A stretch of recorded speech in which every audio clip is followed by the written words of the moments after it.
નમસ્કાર વિદ્યાર્થી મિત્રો, આપણે પાઠ 8 કુદરતી સંસાધન, જેમાં ગયા પીરિયડની અંદર સંસાધન કોને કહેવાય, સંસાધનના ઉપયોગો કયા છે, સંસાધનના પ્રકારો કેટલા છે, સંસાધનનું સંરક્ષણ અને આયોજન કઈ રીતે કરવું જોઈએ, કેમ તેની જરૂરિયાત છે, તેના વિશેનો અભ્યાસ કરી લીધો.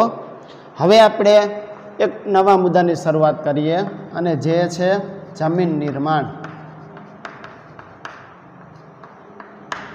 આ પણ તમને 2 અથવા 3 માર્કની અંદર પૂછાઈ શકે એવો પ્રશ્ન છે. જમીન નિર્માણ કહેવાય કોને? હવે સામાન્ય રીતે જમીન કોને કહેવાય? તો કે જમીન એટલે ભૂસપાટી ઉપરનું એવું પાતળું પડ કે જેમાં વૃક્ષો ઉગી નીકળે છે, વનસ્પતિ ઉગે છે, તો આ પડને જમીન કહેવામાં આવે છે. અને આ જે જમીન રહી એ પૃથ્વીના પોપડા ઉપર ઘણા બધા કણોનું બનેલું એક પાતળું પડ છે. અને એ જ પડમાંથી ખનિજો, ભેજ, હવા વગેરે જોડાયેલા હોય છે. માટી જે છે એ માટીની નીચે ખડક સ્તર આવેલા હોય છે. આમ જમીનનું નિર્માણ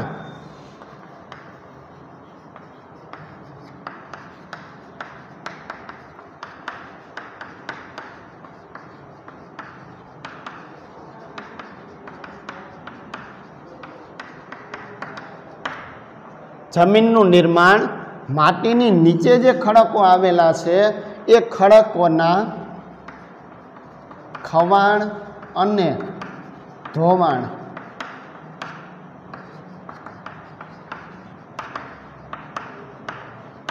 અહીંયા 2 પ્રક્રિયા બને છે. એ ખડકોનું ખવાણ થાય છે, ખવાણ થવું એટલે ધીમે ધીમે તૂટવું. ધોવાણ એ મોટાભાગે પાણી જેવા પરિબળ દ્વારા થતું હોય છે. આમ માટીની નીચે આવેલા ખડકોનું ખવાણ અને ધોવાણ થાય ત્યારે એમાં જૈવિક અવશેષો, ભેજ અને હવા મળે છે. એટલે આપણે એવું કહી શકીએ કે એક બાજુ ખનિજો અને બીજી બાજુ જૈવિક તત્વો, આ બંનેનું કુદરતી મિશ્રણ જે થાય છે એ જમીન કહેવાય છે. અને આ જ જમીનમાં વનસ્પતિના વૃદ્ધિ અને વિકાસની ક્ષમતા છે. બીજી રીતે કહીએ તો જમીન એટલે સેન્દ્રિય પદાર્થવાળો, ઝીણો કણવાળો પોચો ખડક પદાર્થ પણ કહી શકાય, જેમાં માતૃ ખડકો અને વનસ્પતિનું મિશ્રણ થાય છે. એમાંથી અસંગઠિત પદાર્થનું પડ બનેલું હોય છે જે જમીન કહેવાય છે. અને એ જ જમીન આ બંને પ્રક્રિયાને કારણે બનતી હોય છે. હા, એના પ્રકાર છે એ અલગ અલગ રીતે જોવા મળે. રંગને આધારે આબોહવા પણ અસર કરે. પૃથ્વીના પેટાળમાં રહેલા ખડકો છે એના આધારે પણ જમીન અલગ જોવા મળે. ફળદ્રુપતા પણ અલગ અલગ જોવા મળે છે. એટલે અહીંયા તમને જે પ્રકાર આપ્યા છે એ પ્રકારો વિશે તમને 2 માર્કની અંદર પૂછી શકે. હવે જો તમને એમ પૂછે કે ભાઈ જમીનના પ્રકારો કઈ સંસ્થાએ આપ્યા છે, તો એ સંસ્થાનું નામ છે ICAR, Indian council of agriculture and research. એટલે ગુજરાતી આવું થાય, ભારતીય કૃષિ પરિષદ સંશોધન. ભારતીય કૃષિ પરિષદ સંશોધન, Indian council of agriculture and research. આ સંસ્થા દ્વારા આપણા દેશમાં કણરચના, ફળદ્રુપતા, રંગ, આબોહવા આ બધી બાબતને ધ્યાનમાં રાખી અને જમીનના 8 પ્રકાર પાડવામાં આવ્યા છે. હવે 8 પ્રકાર તમને 2 માર્કની અંદર પૂછાઈ શકે. જો માત્ર તમને એવું પૂછે કે જમીનના પ્રકારો જણાવો, તો તમારે 8 નામ લખવાના. એમાં તમારે ક, પ, ર, છંદ આવી રીતે યાદ રાખવાનું છે. 2 ક 2 પ 2 ર જ અને દ। હવે 2 ક એટલે શું? તો કે 2 ક એટલે કાપની જમીન અને બીજો ક એટલે કાળી જમીન। 2 પ એટલે શું? પડખાઉ જમીન, જેનું બીજું નામ લેટેરાઇટ છે, અને બીજો પ એટલે પર્વતીય જમીન। 2 ર એટલે શું? રાતી જમીન અથવા લાલ જમીન, બીજો ર એટલે રણ પ્રકારની જમીન, જેને આપણે રેતાળ જમીન પણ કહી શકીએ। જ એટલે શું? જંગલ પ્રકારની જમીન, અને દ એટલે દલદલ કે પીટ પ્રકારની જમીન। આમ તમને આ બંને પ્રશ્ન અલગ અલગ રીતે પૂછાય। જમીન નિર્માણ પૂછાય તો તમારે માત્ર એટલું જ યાદ રાખવાનું, ઉપરનો પોચો ખડક છે, વનસ્પતિને ઉગવાની ક્ષમતા છે, એની નીચે માટીના ખડક છે, ખડકનું ખવાણને ધોવાણ થાય, જૈવિક તત્વો, ભેજ, ખનિજ એમાં ઉમેરાય, સેન્દ્રિય તત્વો ઉમેરાય, ટૂંકમાં બધાનું કુદરતી મિશ્રણ એટલે જમીન નિર્માણ। પછી પ્રકાર તમે આ 8 યાદ રાખી લેજો, 2 માર્કની અંદર પૂછાય। હવે એમાંથી પહેલો જે પ્રકાર છે એ છે કાપની જમીન। એની જો આપણે વાત કરીએ તો આ પણ તમને અલગ અલગ મુદ્દાઓ પૂછાશે કે ભાઈ કાપની જમીન વિશે નોંધ લખો, કાળી જમીન વિશે નોંધ લખો।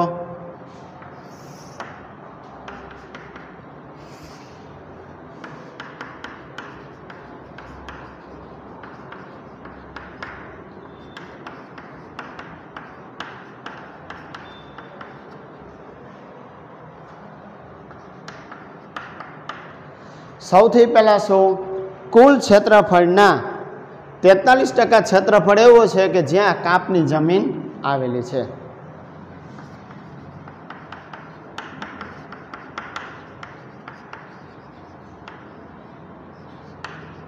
હવે તમને પ્રશ્ન થાય કે એમ કીધું કે ભાઈ 43% ભાગમાં કાપની જમીન છે, તો આ કયો ભાગ?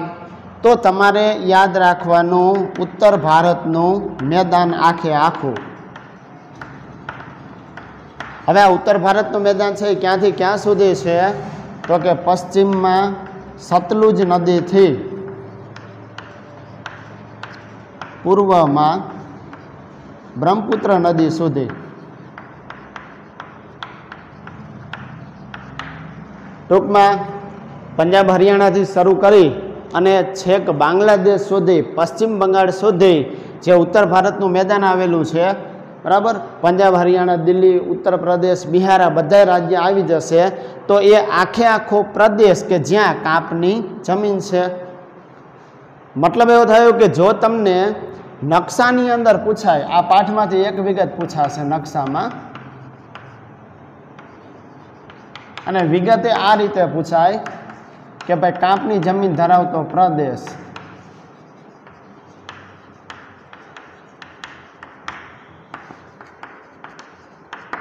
તો તમે પંજાબ હરિયાણાથી શરૂ કરી પશ્ચિમ બંગાળ સુધી ગમે તે એક દર્શાવી શકો। માનો કે આપણે ઉત્તર પ્રદેશ દર્શાવીએ તો નકશાની અંદર જ્યાં ઉત્તર પ્રદેશ રાજ્ય આવે છે એમાં તમારે જે સંજ્ઞા લીધી હોય એ સંજ્ઞા દર્શાવી દેવાની। માનો કે આપણે અહીંયા આવી સંજ્ઞા લીધી છે,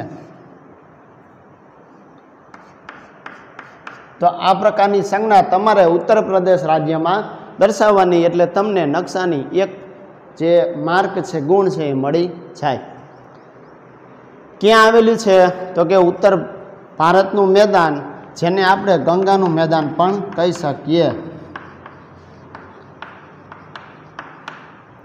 ત્યાર પછી કે એ સિવાય આ જમીન ક્યાં છે?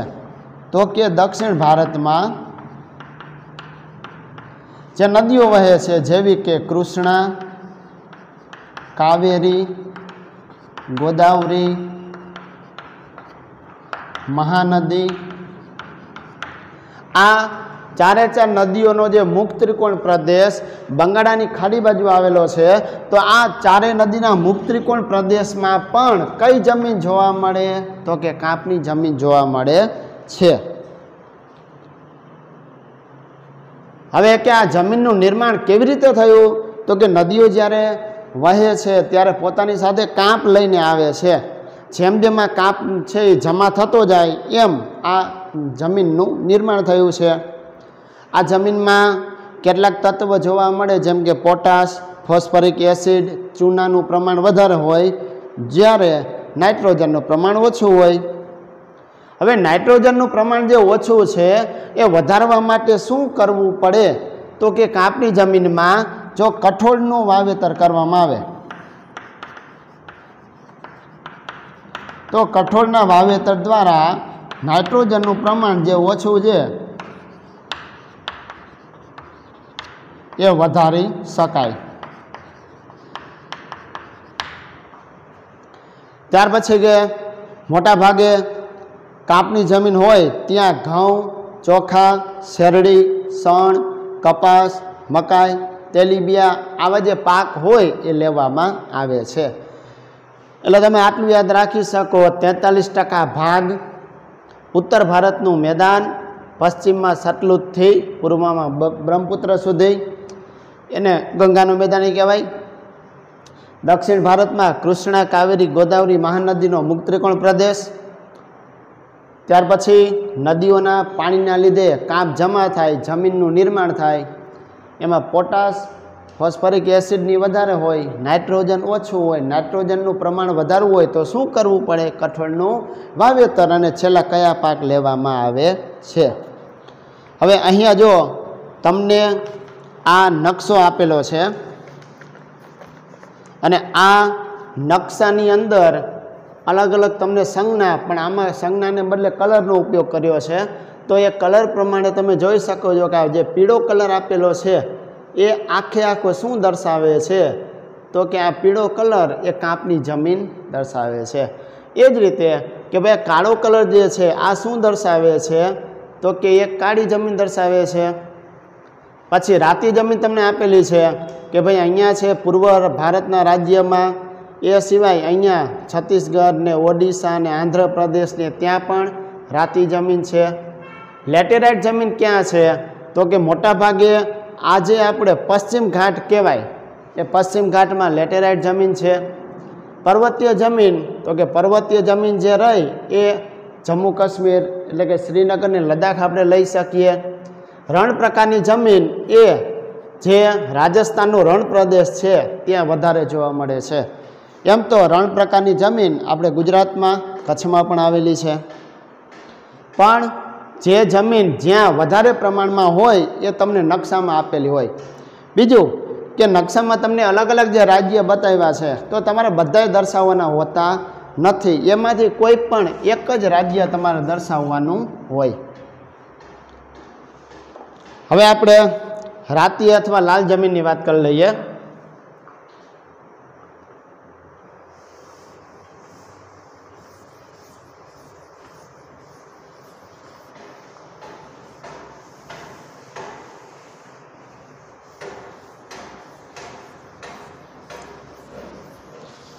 એમાં પણ આ જ રીતે આવી શકે. કેટલા ટકા ભાગમાં છે, ક્યાં આવેલી છે, શેનું પ્રમાણ વધારે હોય, એનો રંગ લાલ કયા તત્વને પદાર્થને લીધે હોય, ક્યાં જોવા મળે છે, કયા પાક લઈ શકાય, એની જ વાત આવશે.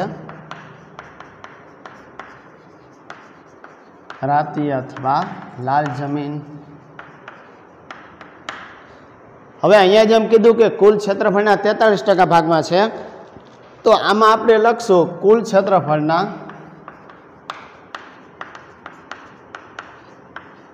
19% ભાગમાં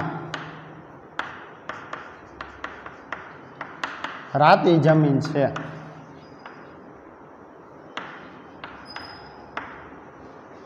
ઓગણીસ ટકા ભાગમાં રાતી જમીન આવેલી છે. હવે આ રાતી જમીન છે ક્યાં?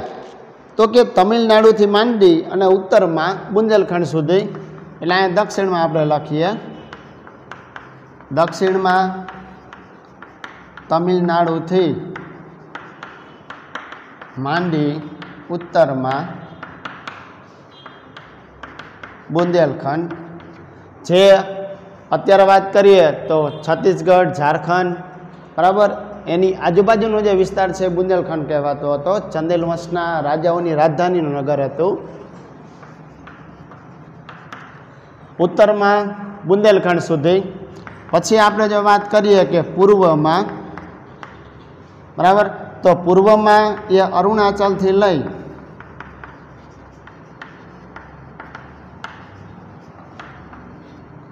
અને પશ્ચિમમાં કચ્છ સુધી આવેલી છે. અથવા અહીંયા આપણે રાજમહેલની ટેકરીઓ પણ લઈ શકીએ.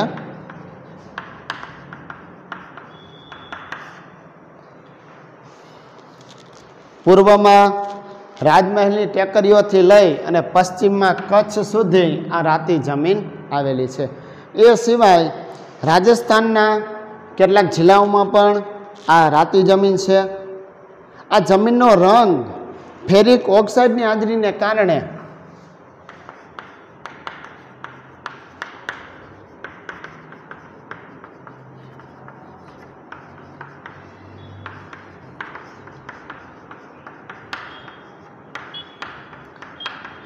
લાલ દેખાય છે. અહીંયા તમે આ નામ યાદ રાખી લેજો. ફેરિક ઓક્સાઇડને કારણે એનો રંગ છે એ લાલ દેખાય છે. તમને પ્રશ્ન બનાવીને મૂકી શકે. કાપની જમીનનો પ્રશ્ન એવો બનાવે કે કુલ ક્ષેત્રફળના 43% ભાગમાં આવેલી જમીન વિશે નોંધ લખો, તો તમારે યાદ રાખવાનું કે ભાઈ 43% આવે તો કાપની જમીનની વાત આવે. પછી જો તમને એવું પૂછવામાં આવે કે ફેરિક ઓક્સાઇડની હાજરીને કારણે જે જમીનનો રંગ લાલ દેખાય છે તે જમીન વિશે લખો, તો તમારે અહીંયા રાતી અથવા લાલ જમીન વિશે લખવાનું રહેશે. આ જમીનમાં ચૂનો, કાંકરા, કાર્બોનેટ જોવા મળતા નથી. મોટાભાગે એમાં મેગ્નેશિયમ, ફોસ્ફેટ, નાઇટ્રોજન, પોટાશ એની ઉણપ એટલે કે ખામી જોવા મળે છે. આ પ્રકારની જમીનમાં બાજરી, કપાસ, ઘઉં, જુવાર, અળસી, મગફળી, બટાટા વગેરે પાક લેવામાં આવે છે. હવે આપણે કાળી જમીનની વાત કરી લઈએ.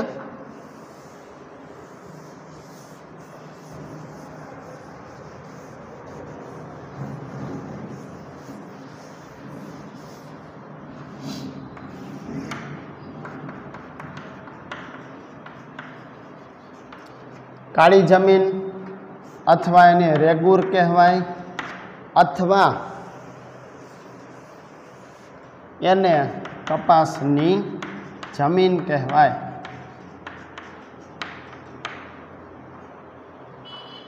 કાળી જમીન અથવા રેગુર અથવા કપાસની જમીન. હવે કાપની જમીન 43% જોઈ, રાતી અથવા લાલ જમીન 19% જોઈ. જ્યારે કાળી જમીન છે એ કુલ ક્ષેત્રફળના 15% ભાગમાં આવેલી છે.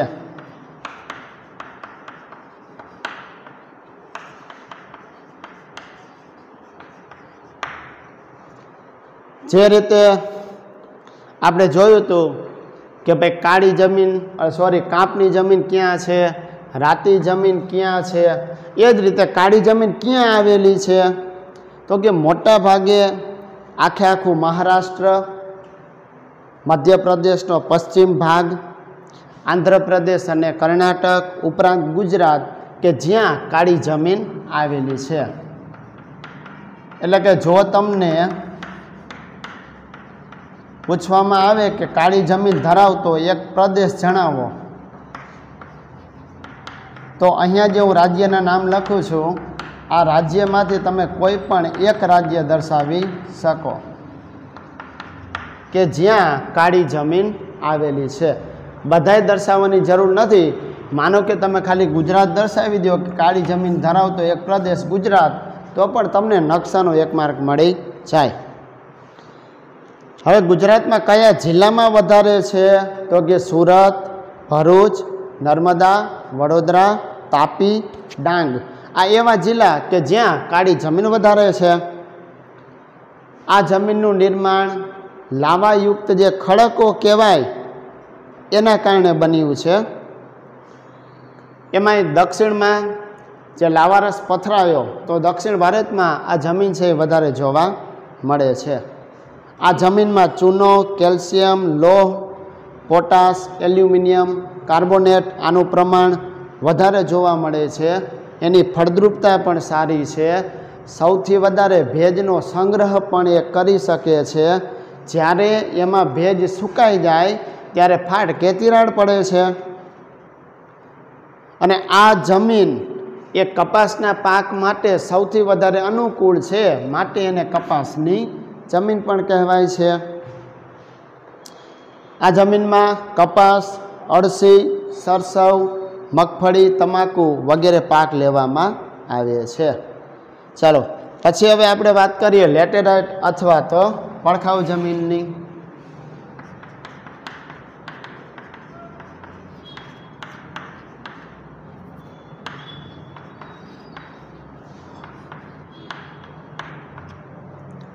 સૌથી પહેલાં તો કે આ જમીનનું નામ કઈ રીતે પડ્યું, તો કે જમીનનું નામ લેટિન ભાષાના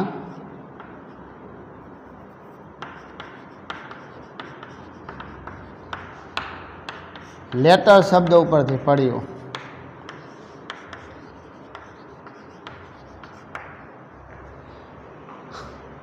જમીનનું નામ લેટિન ભાષાના લેટર શબ્દ ઉપરથી પડ્યું છે, લેટર ઉપરથી લેટેરાઇટ.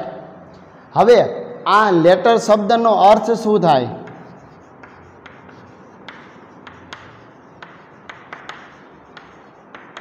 ઈંટ થાય છે. શું થાય છે? ઈંટ. એનો રંગ લોહ ઓક્સાઇડને કારણે બરાબર અલગ જોવા મળે છે. આ જમીન જ્યારે ભીની હોય ત્યારે માખણ જેવી મુલાયમ હોય છે અને સુકાઈ જાય ત્યારે ખૂબ જ સખત કઠણ બની જાય છે.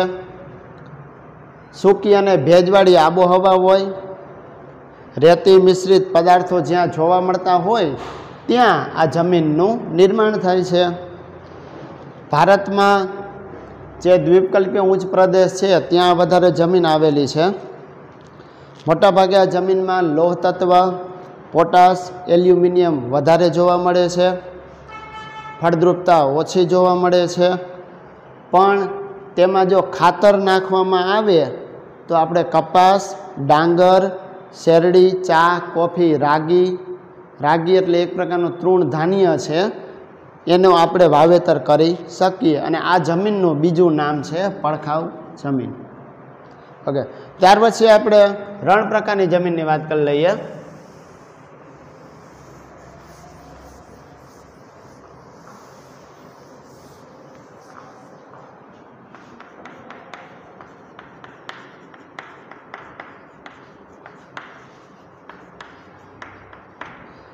આની જો વાત કરીએ તો કે મોટાભાગે જ્યાં સૂકી અને અર્ધ સૂકી આબોહવા હોય ત્યાં રણ પ્રકારની જમીન જોવા મળે. એ જમીન રેતાળ છે, ફળદ્રુપતા ઓછી હોય છે, છારનું પ્રમાણ વધારે હોય છે. મોટાભાગે આ જમીન રાજસ્થાન, હરિયાણા, દક્ષિણ પંજાબ, ગુજરાતમાં કચ્છ, ઉત્તર ગુજરાત અને સૌરાષ્ટ્રનો કેટલોક એવો ભાગ છે કે જ્યાં રણ પ્રકારની જમીન આવેલી છે. જો સિંચાઈની સગવડતા હોય તો બાજરી અને જુવારનો પાક લઈ શકાય. ત્યાર પછી આપણે પર્વતીય જમીનની વાત કરી લઈએ.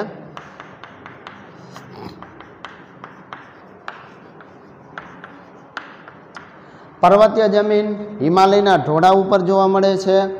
એના ખીણ પ્રદેશમાં જોવા મળે છે કે જ્યાં હિમાલયની ઊંચાઈ 2700 મીટરથી 3000 મીટર સુધીની હોય. એનું સ્તર પાતળું છે, અપરિપક્વ છે. મોટા ભાગે આ જમીન અસમ, દાર્જિલિંગ, ઉત્તરાખંડ, હિમાચલ પ્રદેશ, કાશ્મીરમાં જોવા મળે છે. હિમાલયમાં સામાન્ય ઊંચાઈ ઉપર દેવદાર, ચીડ, પાઇન વગેરે જે વૃક્ષો કહેવાય એનું વાવેતર આ જમીનમાં કરવામાં આવે છે. ત્યાર પછી જંગલ પ્રકારની જમીન,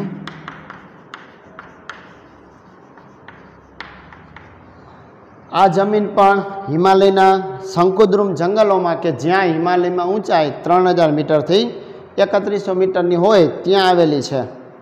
આ ઉપરાંત સહ્યાદ્રી પર્વતમાળા, પૂર્વ ઘાટ, મધ્ય હિમાલયના તરાઈના જંગલ, ત્યાં પણ જંગલ પ્રકારની જમીન છે.